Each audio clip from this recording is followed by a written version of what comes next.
जी नमस्ते। मैं राकेश। स्वागत है आपका यूट्यूब चैनल एजुकेशन मोड 1 पे।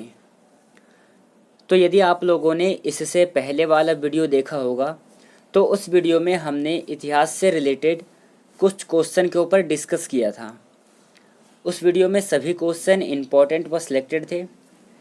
वैसे ही इस वीडियो में 20 प्रश्न रहेंगे। इसमें भी सभी क्वेश्चन इम्पोर्टेंट है। यदि आप किसी भी एग्ज़ाम की तैयारी कर रहे हो तो ये वीडियो आपके लिए काफ़ी ज़्यादा यूज़फुल रहने वाला है। तो आइए हम वीडियो को शुरू कर लेते हैं पहले नंबर क्वेश्चन से। क्वेश्चन शुरू करने से पहले जितने भी क्वेश्चन है इन सभी क्वेश्चनों में से आपका कितना सही होता है आप अंत में हमें कमेंट सेक्शन में बताएंगे कि आपने कितने क्वेश्चन को सही किया है। तो चलिए हम वीडियो को शुरू करते हैं पहले नंबर क्वेश्चन से। क्वेश्चन है, निम्नलिखित में से किस तोमर शासक को दिल्ली शहर को स्थापित करने का श्रेय जाता है? ऐसा कौन सा तोमर शासक है जिन्होंने दिल्ली शहर को स्थापित किया था और उसका श्रेय प्राप्त जाता है किसे? Answer to this question option number A Anangpal को जाता है। ए नंबर सही हो जाएगा पहले नंबर क्वेश्चन का। सेकंड क्वेश्चन है, मोहम्मद बिन कासिम ने निम्नलिखित में से किस ईस्वी सन में सिंध पर विजय प्राप्त किया था? मोहम्मद बिन कासिम ने सिंध पर विजय कब प्राप्त किया था ये पूछा गया है प्रश्न में। नीचे दी गए 4 ऑप्शंस है, इन चारों में से इसका सही आंसर क्या हो जाएगा? सो आंसर होगा इसका ऑप्शन नंबर ए। सिंध पर विजय मोहम्मद बिन कासिम ने 1712 ईस्वी में किया था। ऑप्शन नंबर ए सही आंसर हो जाएगा दूसरे नंबर क्वेश्चन का। तीसरा क्वेश्चन देखेंगे। तीसरा क्वेश्चन है, महमूद गजनी ने निम्नलिखित में से किस प्रसिद्ध मंदिर पर धावा बोला था? जैसे कि आपको मैंने पहले बताया था कि महमूद गजनी जो था वो अफ़गानिस्तान के शासक थे और इन्होंने सोमनाथ मंदिर को अपना टारगेट किया था। सबसे पहले इन्होंने सोमनाथ मंदिर को लूटा था। सोमनाथ मंदिर जो कि गुजरात में स्थित था, ये आपको ध्यान में रखना है। ऑप्शन नंबर सी सही हो जाएगा। महमूद गजनबी ने जिस मंदिर पर धावा बोला था उसका नाम है सोमनाथ। ऑप्शन नंबर सी सही आंसर हो जाएगा तीसरे नंबर क्वेश्चन का। नेक्स्ट क्वेश्चन, तराइन की दूसरी लड़ाई में पृथ्वीराज को किसने पराजित किया था? 4 ऑप्शंस है, महमूद गजनबी, कुतुबुद्दीन ऐबक, महमूद गौरी और अलाउद्दीन खिलजी। इन चारों में से किसने तराइन के युद्ध में पृथ्वीराज को पराजित किया था? सो आंसर होगा इसका option number C, Mahmud Ghori ने इसे पराजित किया था। जैसे कि आपको पता है कि 1191 में जाकर के इनकी लड़ाई होती है। उस समय पृथ्वीराज चौहान विजेता रहता है। फिर जाकर के 1192 में इनकी फिर से युद्ध होता है जो कि तराइन की दूसरी लड़ाई होती है। इस युद्ध में महमूद गौरी जीत जाता है। तो ऑप्शन नंबर सी सही हो जाएगा चौथे नंबर क्वेश्चन का। चलिए अगला क्वेश्चन देखेंगे। अगला है, महमूद गौरी विजित प्रदेशों की देखभाल के लिए निम्नलिखित में से किस विश्वसनीय जनरल को छोड़ करके गया था? क्या होगा इसका आंसर? सही आंसर होगा कुतुबुद्दीन ऐबक को छोड़ करके गया था। ऑप्शन नंबर सी सही उत्तर हो जाएगा 5वें नंबर क्वेश्चन का। छठा क्वेश्चन देखेंगे।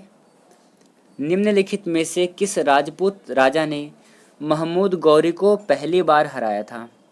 ध्यान से देखना कि किस राजपूत राजा ने महमूद गौरी को पहली बार हराया था। क्या होगा इसका आंसर?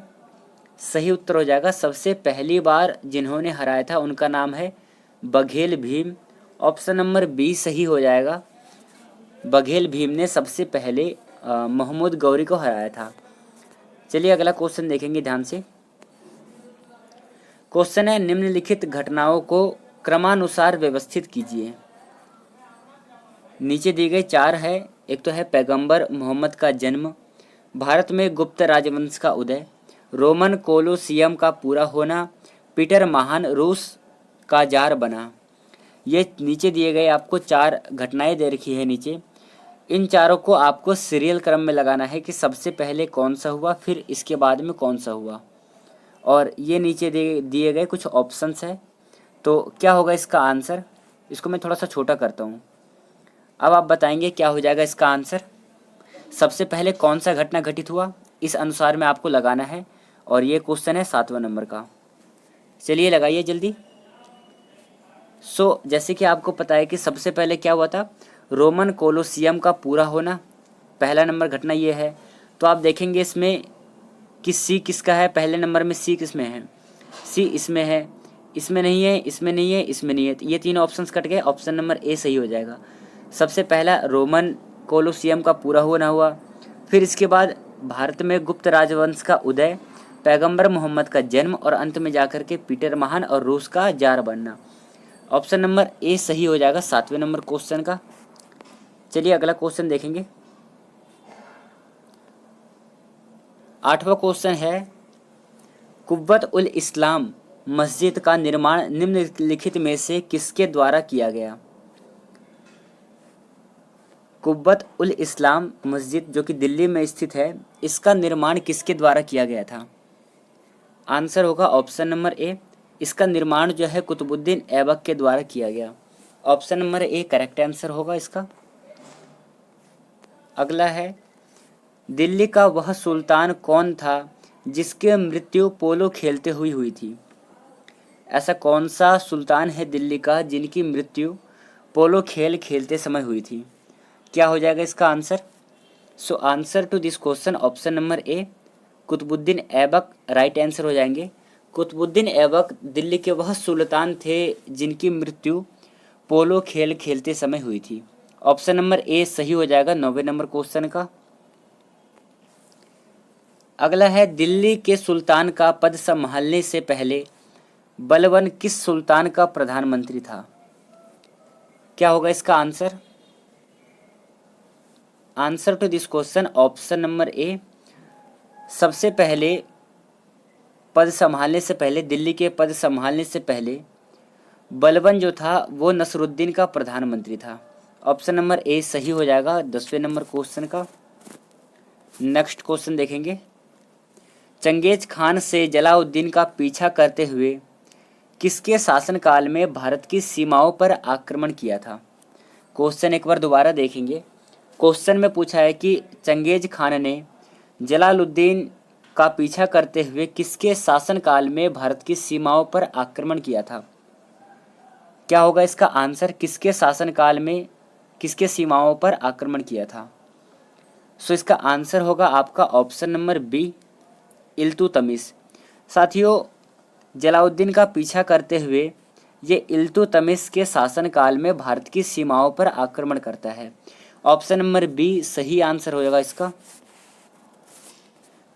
अगला क्वेश्चन है, प्रसिद्ध फारसी त्योहार नवरोज का प्रवर्तन किसने किया। 4 ऑप्शन है, इन चारों में से क्या हो जाएगा इसका सही आंसर। इसमें जो फारसी त्योहार नवरोज का जो परिवर्तन किया था वो क्या था, बलबन ने। ऑप्शन नंबर डी सही हो जाएगा 12वें नंबर क्वेश्चन का। अगला क्वेश्चन है, निम्नलिखित में से वह अकेली रानी कौन थी जिसने दिल्ली पर शासन किया। क्या होगा इसका आंसर। इस क्वेश्चन का आंसर होगा आपका ऑप्शन नंबर ए। जैसे कि आपको पता है कि दिल्ली सल्तनत पर शासन करने वाली प्रथम महिला कौन थी, रजिया सुल्तान। इसको 1740 में गद्दी से हटा दिया गया, ये भी आपको ध्यान में रखना है। 1940 में, तो ये आपको ध्यान में रखना है। चलिए अगला क्वेश्चन देखेंगे। हमारा 14वां नंबर का क्वेश्चन है, वे 2 वंशज कौन थे जिन्होंने खिलजी शासकों से तत्काल पहले और बाद में शासन किया था। इंपॉर्टेंट क्वेश्चन है एग्जाम की दृष्टि से। क्या हो जाएगा इसका आंसर। ऐसे 2 वंश का नाम बताना है जो कि खिलजी शासकों से पहले और बाद में शासन किए थे। तो इसका आंसर होगा आपका ऑप्शन नंबर सी, गुलाम और तुगलक वंश। ये 2 नाम आपको याद रखने हैं जो कि खिलजी वंश से पहले हुए थे और बाद में। ऑप्शन नंबर सी सही आंसर होगा इसका। अगला क्वेश्चन करेंगे, दिल्ली के किस सुल्तान ने एक रोजगार विभाग, एक दान विभाग और एक परोपकारी चिकित्सालय की स्थापना की थी। फिरोज शाह तुगलक, मोहम्मद तुगलक, अलाउद्दीन खिलजी और बलबन। इन चारों में से ऐसा कौन शासक थे, ऐसा कौन से सुल्तान थे जिन्होंने रोजगार विभाग, दान विभाग और चिकित्सालय की स्थापना की थी? आंसर होगा इसका option number A, Firoz Shah Tughlaq सही आंसर हो जाएंगे इसके। चलिए अगला क्वेश्चन देखेंगे। किसके शासनकाल में सबसे अधिक मंगोल आक्रमण हुए हैं? आंसर होगा इसका option number B, Alauddin Khilji के शासनकाल में सबसे ज़्यादा मंगोल आक्रमण हुए थे।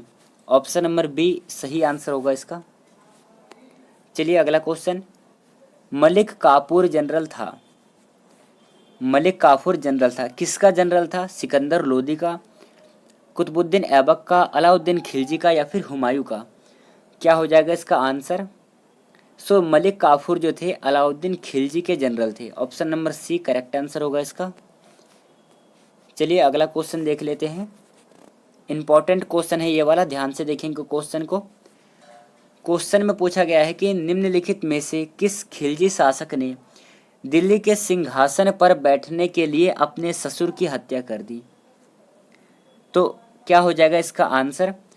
नीचे दिए गए 4 ऑप्शंस है। एक तो है कुतुबुद्दीन ऐबक, दूसरा है जलालुद्दीन खिलजी, तीसरा है गयासुद्दीन और चौथा है अलाउद्दीन खिलजी। किसने दिल्ली के शासन ऐसा कौन सा खिलजी शासक है जो कि दिल्ली के राज सिंहासन पर बैठने के लिए अपने ससुर की हत्या की थी? Answer to this question option number D, Alauddin Khilji. Alauddin Khilji Delhi का जो राजगद्दी था उसको प्राप्त करने के लिए अपने ससुर की हत्या की थी। सो ऑप्शन नंबर डी सही आंसर होगा इसका। अगला क्वेश्चन। बाजार विनिमयम प्रणाली आरंभ की गई थी।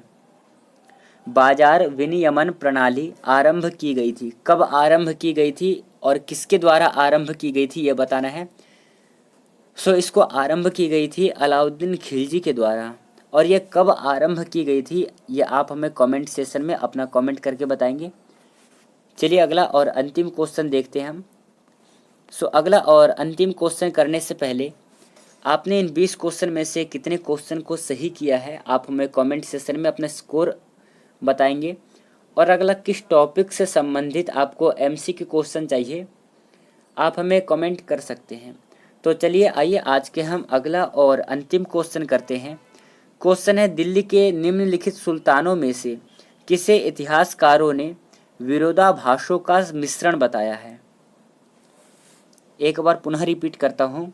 दिल्ली के निम्नलिखित सुल्तानों में से किसे इतिहासकारों ने विरोधाभासों का मिश्रण बताया है? तो क्या हो जाएगा इस क्वेश्चन का सही आंसर? विरोधाभासों का जो मिश्रण बताया है वो बताया है मोहम्मद बिन तुगलक ने। ऑप्शन नंबर डी सही हो जाएगा 20वें नंबर क्वेश्चन का।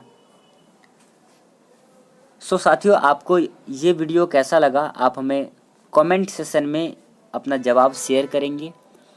तो चलिए आज के इस वीडियो को हम यहीं पे समाप्त करते हैं। मिलेंगे अगली वीडियो में, तब तक के लिए धन्यवाद। जय हिंद दोस्तों।